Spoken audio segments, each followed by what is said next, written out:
2024-25 অর্থ বছরে দেশে সন্দেহজনক লেনদেন ও কার্যক্রম বেড়েছে বলে জানিয়েছে Bangladesh financial intelligence unit BFIU, যা এর আগের অর্থ বছরের তুলনায় 74% বেশি এবং 5 বছরের মধ্যে সর্বোচ্চ। বিশ্লেষকরা বলছেন, ব্যাংকারদের ভয় ভীতির প্রবণতা কমে আসায় সন্দেহজনক লেনদেনের রিপোর্ট বেড়েছে। এসব কার্যক্রম বন্ধে BFIU এর প্রাতিষ্ঠানিক ও আইনি সক্ষমতা বাড়ানোর পাশাপাশি দোষীদের বিচারের আওতায় আনার কথা বলছেন অর্থনীতিবিদরা। আরাফাত ইসলামের রিপোর্ট। দেশে অর্থ পাচার ও সন্ত্রাসে অর্থায়ন প্রতিরোধে কাজ করে থাকে Bangladesh financial intelligence unit BFIU। সংস্থাটির সবশেষ প্রকাশিত বার্ষিক প্রতিবেদনে দেখা গেছে, 2024-25 অর্থ বছরের সন্দেহজনক লেনদেন ও কার্যক্রম সংক্রান্ত রিপোর্ট গ্রহণ, গোয়েন্দা তথ্য বিশ্লেষণ, নজরদারি এবং আন্তর্জাতিক সহযোগিতা সব ক্ষেত্রে সংস্থাটির কার্যক্রম এর আগের বছরের তুলনায় উল্লেখযোগ্যভাবে বেড়েছে।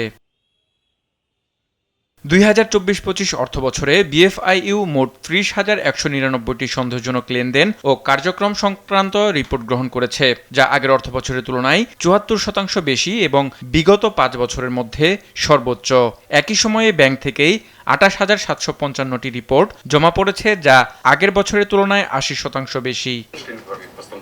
BFIU বলছে, এই প্রবৃদ্ধির অন্যতম কারণ তদারকি জোরদার হওয়া, ব্যাংকগুলোর লেনদেন পর্যবেক্ষণ সক্ষমতা বৃদ্ধি, প্রযুক্তি নির্ভর মনিটরিং এবং অনলাইন জুয়া, ক্রিপ্টো লেনদেন ও ডিজিটাল হুন্ডির মতো নতুন ঝুঁকি শনাক্তের ফল। তদন্ত প্রক্রিয়া চলছে, তদন্তের অগ্রগতি অনুযায়ী আসলে এই কার্যক্রম।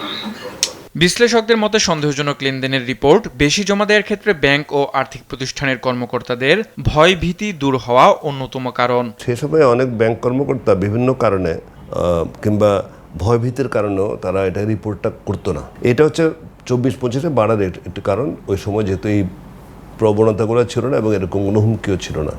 ব্যাংকে বিভিন্ন সময় অনেক কিছু ঘটেছে, কিন্তু তার জন্য কোনো দৃশ্যমান শাস্তি যে হয়েছে সেটা আমরা খুব বুকে হাত দিয়ে বলতে পারি না। সুতরাং এই বিষয়টা আমার মনে হয় এখানে দুর্বলতা থাকতেও পারে।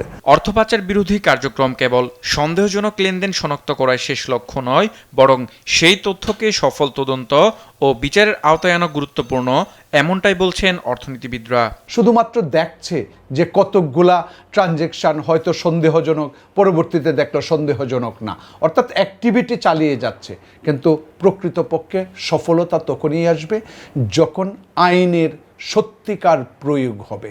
তখন বুঝবে রাজনীতিমুক্ত রাজনৈতিক সদিচ্ছা আছে এবং রাজনৈতিক সদিচ্ছার কারণে যে অর্থ পাচার কিংবা অর্থ সংক্রান্ত কেলেঙ্কারিতে জড়ায় সেই সমস্ত মানুষের পানিশমেন্ট হয়। আরাফাত ইসলাম, দেশ টিভি, ঢাকা। তার মানে পলিটিক্যাল ইল মোটিভ থেকে